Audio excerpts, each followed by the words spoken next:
Hi, everyone, and welcome back. We're at the She Is Me Conference 2025, and we are here with Natasha Bryant. She's the CEO of Life Transformation. And Natasha will be joining us on the She Is Me at Sea Leadership Cruise May 2nd through 6th next year. And you are at the She Is Me at Sea Speaker Sneak Peek. So, Natasha, take it away. Thank you, Lisa. I am so excited to be here at the She Is Me Global Conference and even more excited to see many of you in person at the She Is Me conference as well. Make sure you stay till the end. I'm going to tell you a little bit about what I'm speaking about and what my workshop is going to be on at the She Is Me at Sea conference at the end of my discussion today. But today's conversation is all about self-discovery. It's all about self-healing. So if you are a woman who's at a place of self-discovery, if you're a woman who is ready to find who she truly is, be her authentic self, you are in the right place. Today's conversation, I call it a conversation because we're gonna have a dialogue. Even though I don't see you, it's still a dialogue. So feel free to light up the chat to talk to the women and have a community within the chat. But today's conversation is called "Hello, Me. It's nice to meet you." Now, you may be thinking this is a very interesting title. And let me tell you a little bit about why I came up with this title, where this came from. It wasn't just because of our conversation today. It actually started a few years ago. So in 2022, I was creating one of my second published book. So one of the things I do, I'm an author, I'm a self-published author, I'm a speaker, I am a confidence mindset coach, I'm a psychotherapist, and like Lisa mentioned, I'm the owner of Speak Like Transformation. It's a mental health and wellness practice located in Philadelphia, Pennsylvania. And when I was creating the coloring book, Hello Me, it's nice to, or not Hello Me, that's the journal. My Self-Talk Speaks Life, which is the coloring book, I decided I wanted to be not just something that you color, but also helping you speak life in everything that you do. As you notice, my business is called Speak Life Transformation. So it's all connecting here, as you can see. And one of the poems that I wrote was called Hello, Me. It's Nice to Meet You. Now, as I was developing these poems, I realized what was inspiring me for these affirmation poems were the stories of the women that I worked with, whether it was through therapy, psychotherapy, and or confidence mindset coaching. And Hello Me, Nice to Meet You, the stories that were coming up were memories of women that when they first came to me, they were saying, Natasha, I really want to figure out who I am and what I want. Like I feel like I'm in this place of transition and I know that I'm ready to move to a certain place, but there's things that happened in my past I'm really trying to move forward in, or they're like, I don't know who I am outside of ... fill in the blank, right? And I really want to figure out who she is. And that's where Hello Me, It's Nice to Meet You, that poem came about. And I want to read this to you. This is what the book looks like. And I'll tell you more about how you can get access to services, books that are written, etc. As we get closer to the end of our discussion today. But this is the poem, Hello Me, It's Nice to Meet You. I walk in a room and I choose to be me. I finally choose me. I appreciate the beauty around me, but am in awe with the beauty within me. I no longer try to say the right thing because my thoughts perfectly represent me. I stopped worrying about creating happiness for others and now only create happiness for myself. Confidence exudes from my pores, eliminating any fear of judgment. I show up with my quirks and love every minute of it. I take up space with my goofy personality and rambunctious laugh. I am free from the cares of the world. I am embracing me, my full, unapologetic, authentic self, me. It's so great to finally meet me. And this is representing the journey of the women I worked with, where, like I said before, they would start in the beginning stages of the healing, trying to figure out who their authentic self, wanting to be her. And then as we work through the healing journey, they get to a place where they finally find out who she is. They finally meet her and it's like, hey girl, hey, it's so nice to meet you. And that's what it feels like when you finally begin to be your authentic self. And that's what we're gonna be talking about today, how to just really step into who you truly are and how to find out who she is. So my first question to you is, can you relate to this? Can you relate to, being in a place where you are checking off all the boxes, right? You're doing all the things, but still feel disconnected. I know for me, I connect with this because I would often be checking off all the boxes. Before I became an entrepreneur, mind you, this was not on bucket list. This was not part of my vision board being an entrepreneur. I had a whole vision. I had a whole life plan strategy. I don't know if there's any other planners out there, but she is me. I am a planner, and everything was going well. Like I was meeting my goals, check, accomplish, check, accomplish. I was meeting all my professional goals. And so there was no questioning for me of, am I doing the right thing? Am I on the right track? But it wasn't until I decided to start my own business when I realized that whole plan I had was a very mediocre plan. And the reason why it was mediocre was because it really was based on the path that many people have followed, right? When I'm thinking about, working in therapy and what are the options as a licensed clinical social worker? What are my options? I was like, oh, you know what? I want to do outpatient therapy. And these are paths that I saw people take. So I'll take that path. Never really challenging if that is something that's going to tap into, gifts that I have or talents. I feel like that was touching my purpose. I wanted to make a difference in people through healing. Doing outpatient therapy was the thing to do. And also worked in schools full time as well. But when I decided to scrap the whole plan, literally throw it in trash and do something totally different, take the whole risk and jump off the ledge and do something totally different, jump into that fear zone, that uncomfortable zone, the unknown, and build my own business, I realized this is actually extraordinary. Like I didn't really tap into my extraordinary until I decided to do the extraordinary thing, which was get off of the mediocre plan that I have, and actually do something different that really helped me find who I truly was. And through that, I began to learn so much more about myself. And I'll share more about that story as we go along in our discussion today. So it's really thinking about, right? And really understanding who you are. But you got to first figure out, how are you identifying yourself right now? So this is my challenge for you. I want you to take a moment to think of 3 to 5 words you will use to describe who you are. Three to five characteristics, words, whatever they are, with the first 3 to 5 words that come to mind. Take a moment to think about, if I had described me, who is she? What 3 to 5 words would I use? Give you a couple seconds to do that.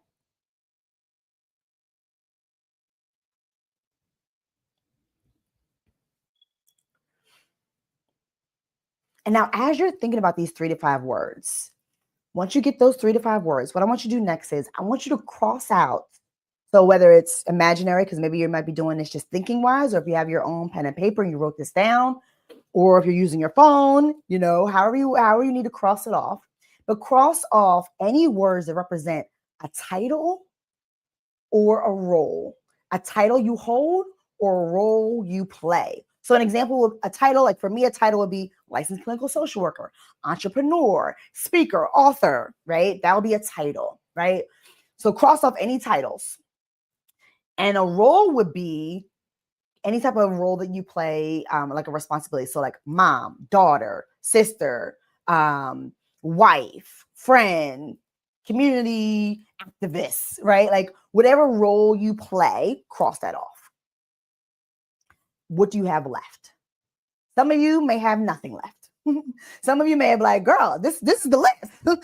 My list is roles and titles. Some of you may have still 1 or 2 that do not represent the roles you play and the titles you hold. Some of you might have the whole list still. Neither is bad or good. Take away the shame. Listen, our whole conversation today, I'm going to be pushing some buttons. I'm going to make you clutch your pearls. Do not step into shame.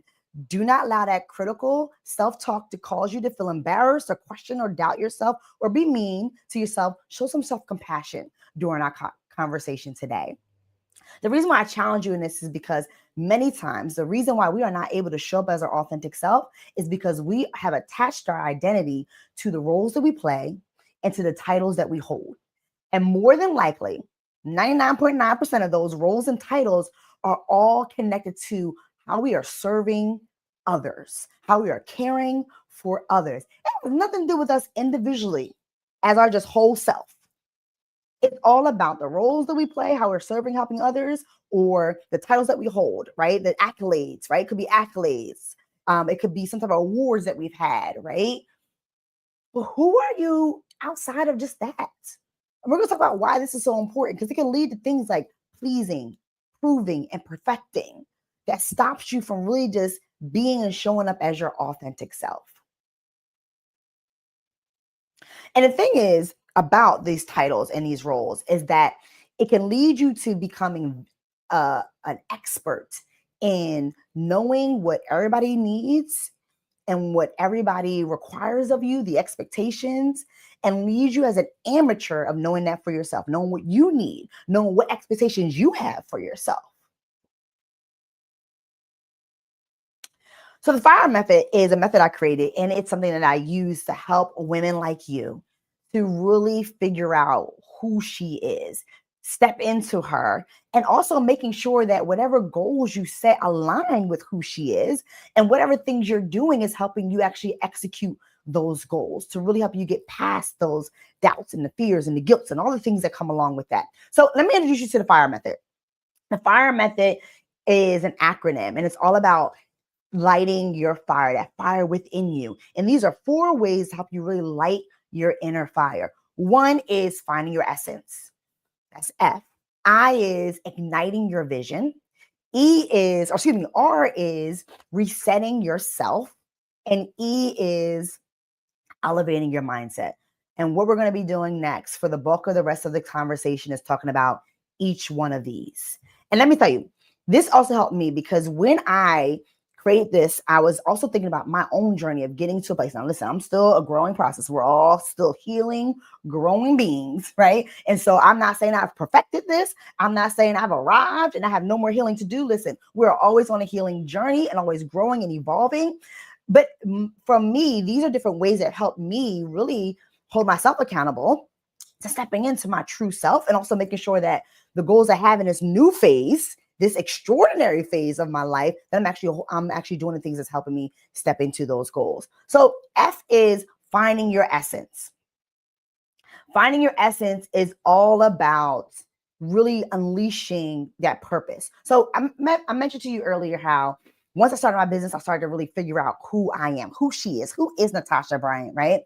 And there was things about me that I knew, like being, someone who's really organized or being someone who is, comfortable with public speaking, for example, right? These are things, or people have told me like, oh, you come up with some really great ideas. Like, how do you come up with these ideas? These are things I've heard about myself or I knew about myself, but I never really paid them any attention. To be honest, I really minimized them. Like, oh, anybody could do that. There's a lot of people who are organized or who are great at organizing, or there's a lot of people who can create things, right? Or there's a lot of people who speak well on stages, right? So I just really minimized my own strengths. Later, also recognizing that, girl, these are not just strengths; these are gifts. And the reason why I was able to recognize these are gifts because these strengths, these talents, these skills of mine was helping me elevate my business, was helping me do things in my business when I first started my business that I didn't even know I could do. I'm over here designing my own websites. I'm creating graphics. I'm publishing books. Like, girl, who knew? I look at myself like, who is she? Who is this girl, right? And that was because I was finding my essence because I tapped into the extraordinary and left the mediocre as well.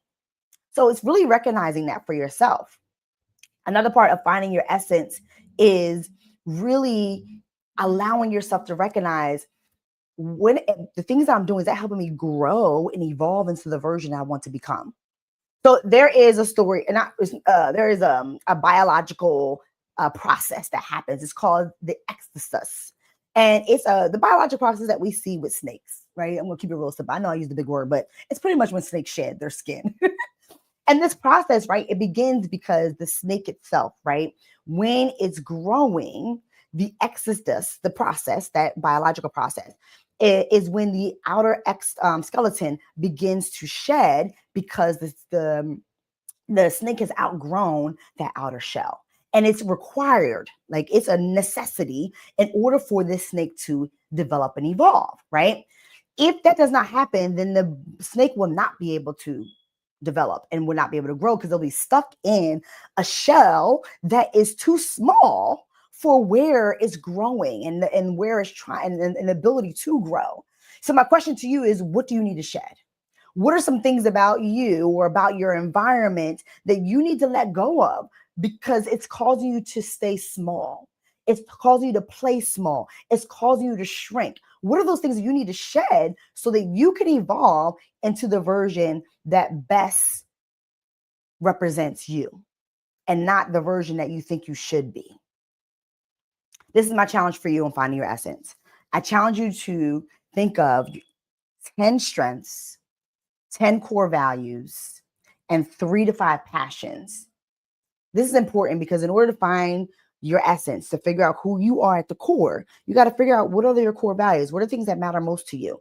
You need to acknowledge your strengths, and strength does not require perfection. I'm not saying that you got to be 100% perfect at it, but things that you do well, things that people usually come to you for because you're good at it. And then your passions. What are things that you love to talk about? You could talk about for hours and never get tired of it. What are things that you love to advocate for or like to do? So really thinking about that. Let's go to I.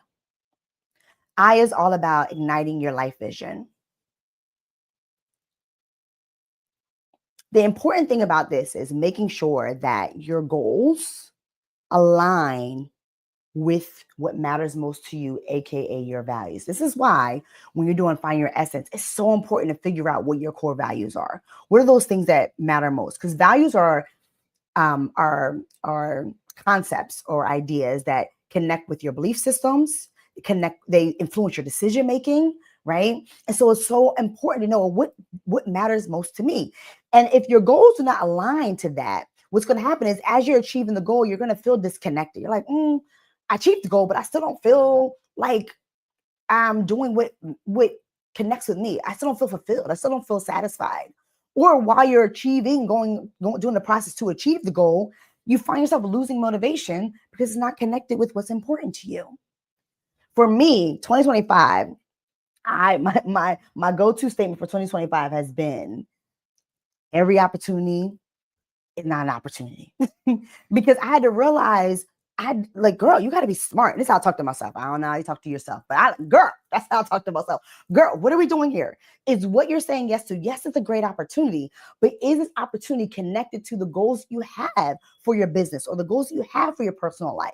And I had to slow myself down before I said no. Before I would say yes to something, I have to take a pause and ask, wait, yeah, this sounds really good, but is it aligned with what you're trying to do? Is it aligned with where you're trying to go? Because if it's not, it's going to pull you away from the things that are important to you instead of pulling you towards the things that are important to you. Here's some ways to help you with that. When you're like, okay, I hear you, but how do I do that? Well, here's a 3-point vision test, right? This is the way to help test if this aligns with your vision, right? This vision aligns with your values, right? First, ask yourself, does this goal excite me? If you're not excited about it, if it's not sparking any joy, next, scrap it, try again, right? Next, does it align with my core values? We talked about this. Does it align with what's important to me? Does it align with what matters most to me? And next one is, does it protect my peace? Listen, we don't have time to engage in things that's going to cause us to be stressed, overwhelmed, burnt out. We don't have time for that, right? So making sure whatever I'm doing, is this something that is going to be within my capacity, or is it something that's going to cause me to go beyond my capacity?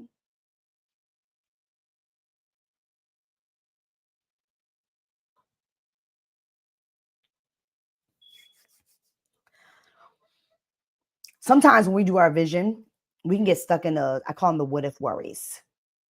And then I should have replays, right? I challenge you to think right now. I want you to think to yourself right now, what is a what if worry or I should have replay that's been stopping you from going after that goal you know you want to achieve? The what if worry is like, well, what if it doesn't work out? What if they say no? What if I fail? Right? Those are examples of what if worries. And I should have replays is where you're playing back a past situation and you're like, oh, I should have spoke up, or I should have said no, or I should have set that boundary, or I should have did ... fill in the blank, right? All the shoulda, coulda, would haves, you get stuck in that. And so the what if worries cause you to get stuck in the future, and you're trying to think ahead of all the possible negative things that could happen so you can try to prevent it from happening or avoid those things, right? And the should have replays cause you to get stuck in the past where you're replaying a past situation that already happened as if you can change it. Both ways are giving you this false sense of control.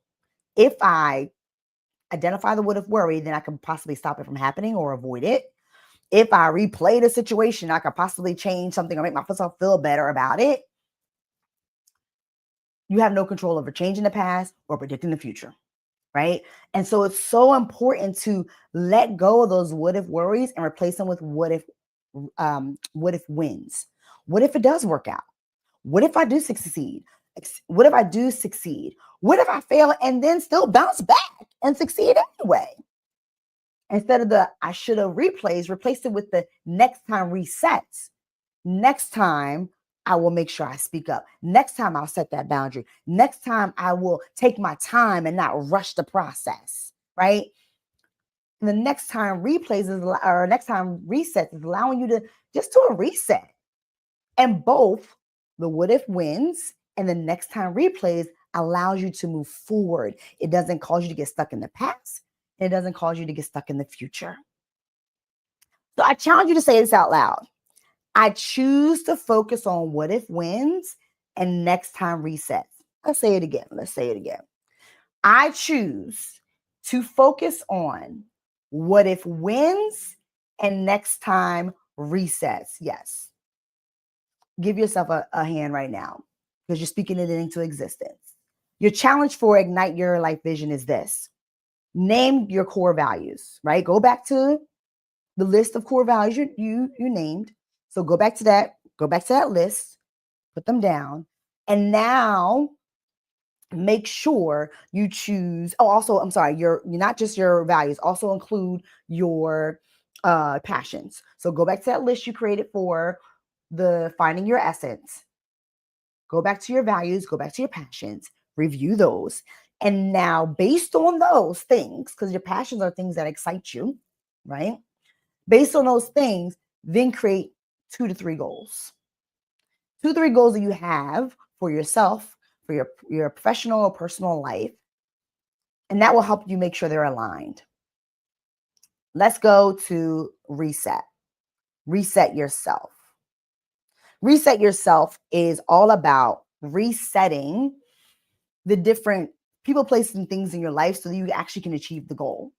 Many times we fail at following through on things because there's so many things distracting us and pulling us away.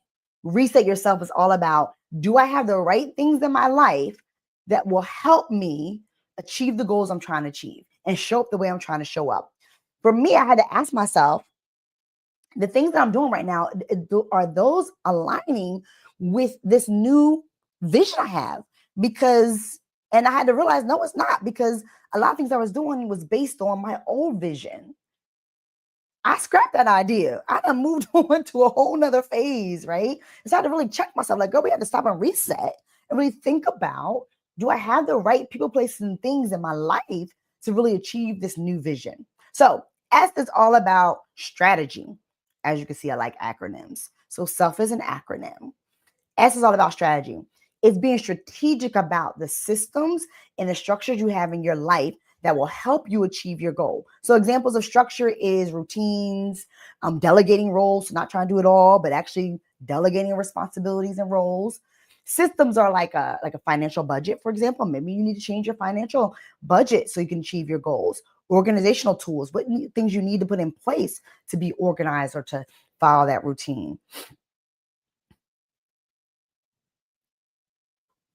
E is all about energy. Are you being efficient with your energy?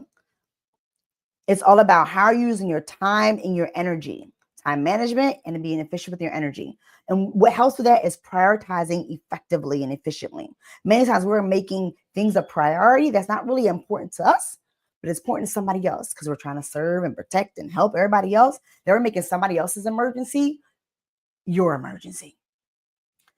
This is why effective prioritizing is so important. So you actually make the things that are important to you at the top of the list so that you can actually achieve the things you want to achieve and using your energy efficiently.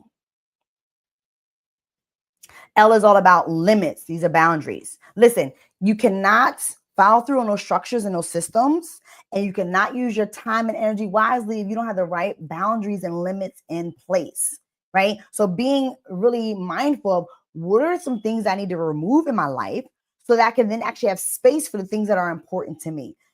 Limits help you make space for things that are important to you and helps you remove the things that are blocking and taking up space that does not deserve your time and energy. F is fans. I mentioned earlier, I live in Philadelphia.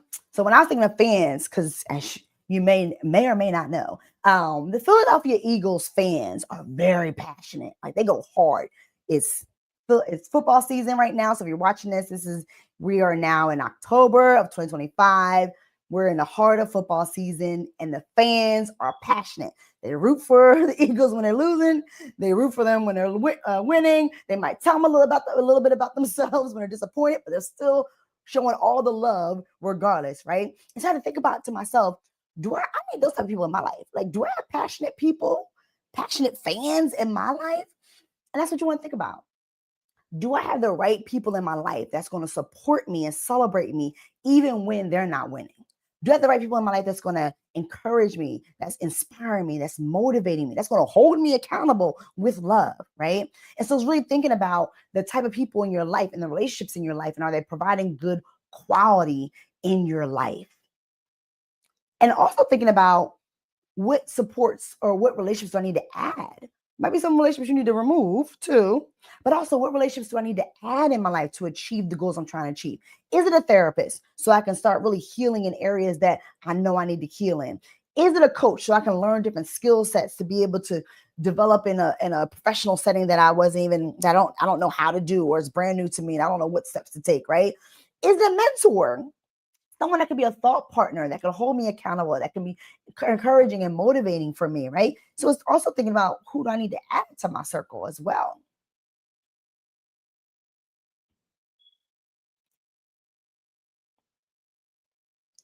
So when it comes to reset yourself, the challenge for you on this one is, out of those four strategies, energy, limits, and fans, pick one and think about and do a reset. Assess that area for yourself and see what do you need to add or what you need to remove so you can be able to really have the things you need, the resources that you need, the people, places, and things you need in your life to achieve the goal and live the life that you're trying to live. Last but not least is E for elevate your mindset. Listen, you cannot fully be confident and really show up as your authentic self if fear is driving the bus. If fear is the one in control, there's gonna be a lot of doubt, there's gonna be a lot of comparisons, etc. Right? And so, example for me, I speaking, it hasn't been something brand new. Like I said before, it's not something I would feel uncomfortable doing. I didn't have a problem doing it, but I will say when I started to speak on stages, when I started my business, I would find moments of imposter syndrome and doubt. And not before I would get on stage or speak on camera, before I'm confident, ready to go. It's when I'm on stage, I'm in front of the audience, and I'm talking, I'm feeling good, the energy is flowing, right? And then I'm scanning the room, and then I'm starting to observe certain people's mannerisms or their reactions or their behaviors, what they're doing. And if I saw someone who didn't seem engaged or appeared to be questioning or pondering or not understanding what I'm saying, before you know it, I'm all in my head. And now I'm overthinking, like, oh, this person is probably thinking I don't know what I'm talking about, or I must have said something wrong and offended somebody, or this person's not even engaged, I must be boring. And before you know it, my whole energy on the stage changes. People may not know it, may not recognize it or notice it, but I know it and I'm noticing it. Now I'm trying to remember what I'm saying because now I'm losing my groove and I'm starting to forget what I wanted to say in these moments. And I lied to you now every single time. And I know this is God. I'm a God girl. I don't know any other God girls out there. Hey, girl, hey. But I have God on speed dial. And I know this was God sending me a message like, girl, I need for you to calm down. You're supposed to be here. Because every single time at the end of my presentation or workshop, that person or persons I swore was not interested or did not enjoy what I was talking about would be the one waiting in line, not even just like the first. They would sit and wait to talk to me, to tell me how great their experience was, how much they learned, and how thankful they are for the information I provided. I'm thinking to myself, really? I swore you care less. Or you were like, girl, this is boring, right? And it's always that person. And I had to check myself and recognize that the imposter syndrome, the doubt were lies, and that I had to really remind myself of my purpose of being here and focus on the purpose. And no, not everybody's going to like what I'm saying. Not everybody's going to get it. But at the same time, if I allow that doubt and that fear, the what if, right, to generate and drive the bus, I'm not going to be able to show up confidently. I'm not going to be able to show up as my authentic self because I'm going to question who I am and question if how I'm showing up is enough, right? And so elevate your mindset is all about really be executing unapologetically, right? Really just showing up as your full authentic self in ways that allow you to be free from the worries of what other people may be thinking.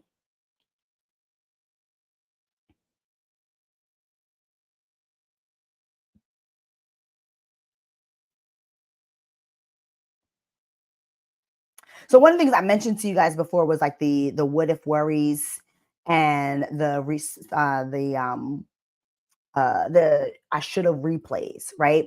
And so this is where this is so important for you to make those shifts. What I challenge you to think about, right, is asking yourself, what would shift if you stop measuring your worth by your productivity? Right? Those what if worries and the shouldas, a lot of times it's connected to the opinions of others too, right? And I talk about this a lot on my videos on social media, is how important, also in sessions with my clients, how important it is to make sure you detach your worth from your identity. Excuse me, your performance from your identity. And also the opinions of others from your identity, right? Because when you attach your productivity, your performance to determining you having value, then that's what leads to over committing, that's what leads to over performing, that's what leads to overthinking, all the overs. And so it's all about not quantifying your value based on your performance. There was a client I worked with or I'm still working with, and we were constantly working on comparisons and doubts, and she's gotten so much better throughout her healing journey. But one of the things that would happen is when she's at work, she is very confident in what she brings to meetings and conversations with colleagues. But when she enters a room and she sees other people, she begins to doubt herself. And so it's like on a rating scale, right? On a scale of 1 to 10. 10 is like, I'm the bomb diggity. I know I'm great at what I do. I know everything, right? Maybe not everything, but I know I'm good at what I do. 1 is I don't know anything. I don't believe I don't believe I can handle anything about this topic, or I don't belong here, type of thing, right? And she could be entering the room with like at a 7, 8, like feeling good about herself. Like, I know I bring good information, right? And then she walks in the room and she sees a coworker who knows more than her, right? Who's more experienced, right? And so they might be like a 9, 10 in the topic or the area. And then before you know it, her value depreciates from that 7, 8 to like a 5, 6. And I had to remind her, your value is not a brand new car that just was taken off the lots and now has depreciated in value. Because we know what happens with cars, brand new cars. They're a certain value when you buy it, and then as soon as you drive it off the lot, the value depreciates significantly. And sometimes we view our self-worth as the same. Just because somebody else knows more, they have more experience, or they look a certain way, we immediately like, oh, we compare and we're immediately thinking, oh, I'm not as good as that person, or I shouldn't have to say anything. And then our value depreciates, right? But your value remains the same at the 7, 8, 9, 10, whatever it is when you enter the room, because what you bring is unique to you. And what you bring is valuable because it's unique to what you bring to the table. And it's totally different than what the other person brings, even if they know more and have more information or have more experience.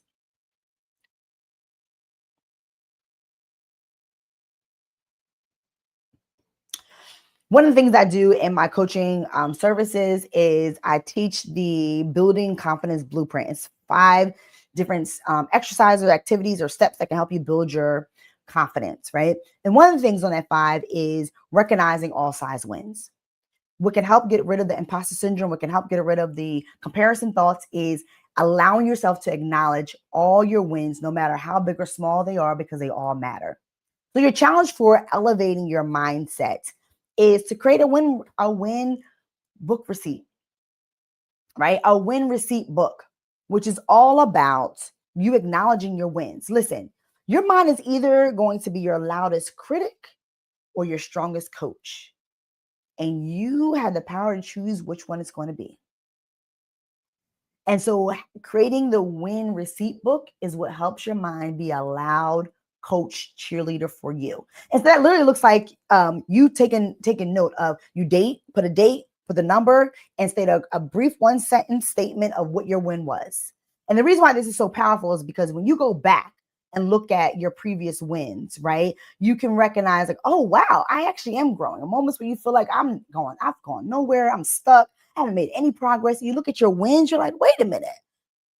Actually, I'm making a lot of progress. You look at win 20 compared to win 1, and you're like, wow, I really have grown.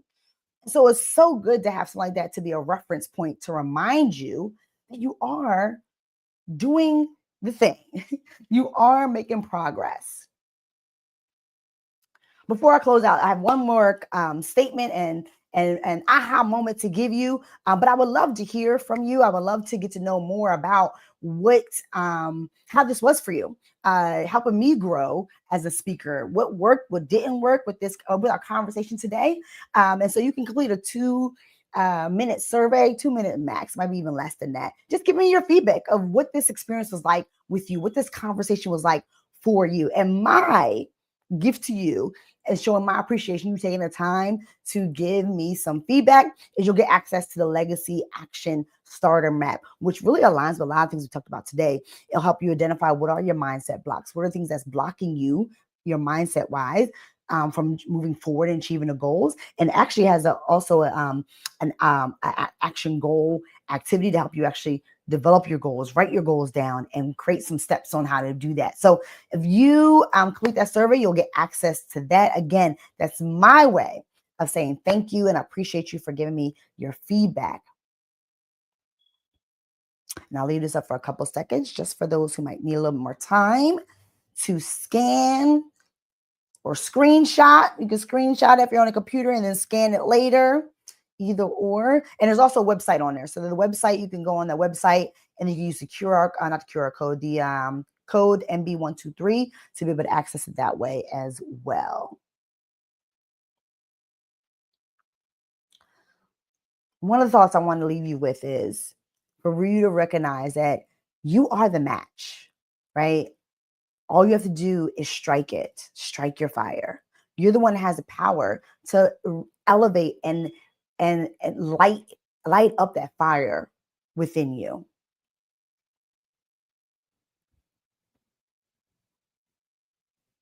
I hope this was an amazing conversation for you. If you want to deepen this journey of, your lighting your fire, right? And you want to continue this journey and want me to help you along the way, feel free to scan a QR code. That will take you to a webpage,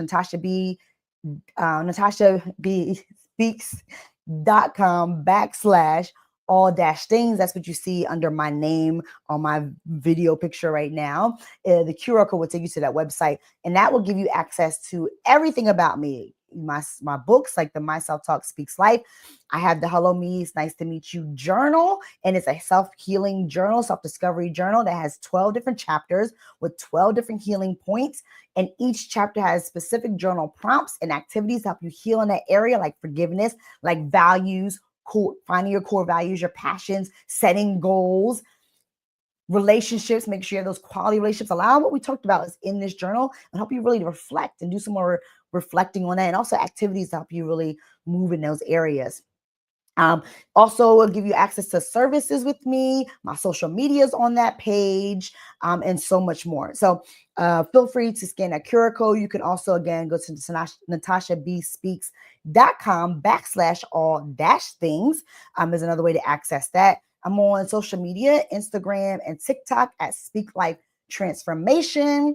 Facebook is Speak Life Transformation SLT. My email's on there too if you want to connect with me via email.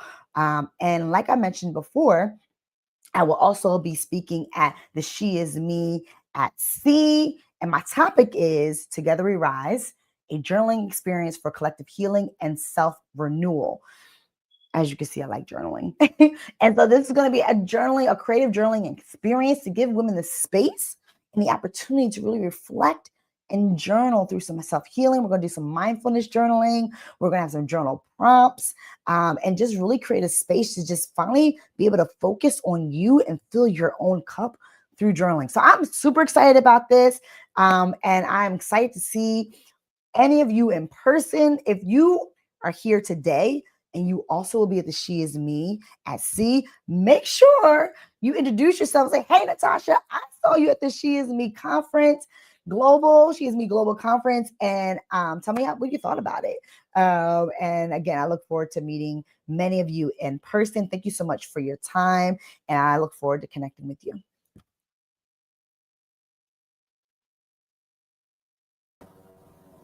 Hello. That was fun. I have notes.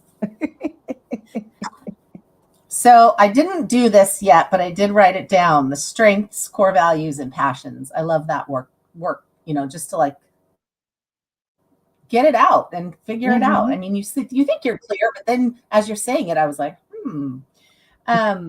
the what if worry, Yeah. and the should have replay. Mm-hmm. Now the should have replay is something I do a lot to myself instead of just, I don't do it as often as I used to, but I still do it. I still do, I'm quite aware of like, okay, this is who I am and this is how I am. Yeah. But then I still leave a situation or a conversation or something to go, I should, and not even in a negative way, like I should have said this to them, Yeah. Sometimes it's just like, oh, I should have said this. It would have been clearer, or it would have been, So yeah, it's interesting that you say it that way. Yeah. Because it's something that we do. Yeah. It's self-talk that we do all the time, and we aren't even aware of it. Not even aware of it, and also not even aware of how it impacts how we end up seeing ourselves in the moment too. Because the inner critic doesn't have to be like a super mean, like, oh, you're stupid. It could just be critical in the sense of where you are holding yourself to expectations or putting pressure on yourself that you don't necessarily need to put on yourself. Yeah. Well, what just came to me when you said that is the critic. And if you grew up with a critic, that you're right. Yeah. Yeah. I grew up with the critics, plural. So of course I've got that critical voice in my head about everything. But yeah, that should have, especially if you're held to this standard, this perfection kind of thing, then then you're like, oh, and it's not necessarily like you think I'm not really beating myself up, but I am. I'm being so self-critical. Like, why am I doing that? Yeah. It's really interesting. And it's preventing you from celebrating yourself. Instead, you're like pointing out what you did wrong and how I can make it better. And it sounds, our brain is here to protect us. So, we'll rationalize why it sounds good, right? It's like, well, I need to find what I did wrong so I can get better, I can grow, and not realizing that the fixation on what did I do wrong is actually causing you to feel like it's causing you to only focus on the things you did wrong and not allowing yourself to celebrate the things you did well. Well, and like what I'm thinking is like when you hear someone else be critical of you, you recognize it immediately, right? You're thinking, why are they criticizing me? Or like you get a review on your book or something and you're just like, what? This person doesn't even know me, but they're criticizing me. Yeah. And it's so hurtful. Yeah. Like even if they don't know you, you're like, why are you criticizing me? You don't, it's so mean. But then you do it to yourself and you don't even think that that's so mean, but it is. Yes, it is. And what came to mind as you were saying that was that the reason why too it hurts, it stings in a very deep way is because you're so critical on yourself. Like if you're already saying these critical things about yourself, then when someone else says it's hard to let it go and move forward, because for you this feedback is confirmation that all the things that I've been hoping or wishing isn't true about me, this is confirming that it is true about me. And the funny thing is you don't even realize that you're not thinking all of those things. No, this We're is all just, subconscious. Yeah. Yeah. but it's replaying in your, all this stuff is replaying in your mind Mhm. and just confirming what you're saying on Yeah. this level that you're not aware of. And then you don't know why you have these blocks, or you don't know why you're not moving forward, or you don't know why you're scared of Mhm. that. Um, Mhm. but it's that background noise that's just Yeah. constantly going on. So what I loved most was the win receipt book, and I just imagined having those little, like the waitress has, like a Yeah. little. Actual receipt. I tell people all the time, if you want to go to Staples and buy an actual receipt book, Yeah, get a receipt book. Yeah. Yeah. I love that. I think I'm gonna like get a little jar on my desk or something, and then just write Mhm. myself a receipt, stick it in there every single time, because I don't keep track of those. Yeah. And I'm gonna tell you, this that you said that was probably the third or fourth time I've heard that, not in the exact same way, Mhm. but I've heard that message in the last week about celebrating your wins. Mhm. So Mhm. is the universe trying to tell me something or Yeah. what? Right? Like, it just keeps coming at me. But Yeah. It's like, yeah, maybe I should listen to this after all. yeah, Yeah. I'm not. I should probably pay attention. Yeah. But yeah, I love that. So I'm going to do that strengths, core values, passions exercise later, Awesome. because I think it's a really good exercise to do, because you think you know yourself, Right.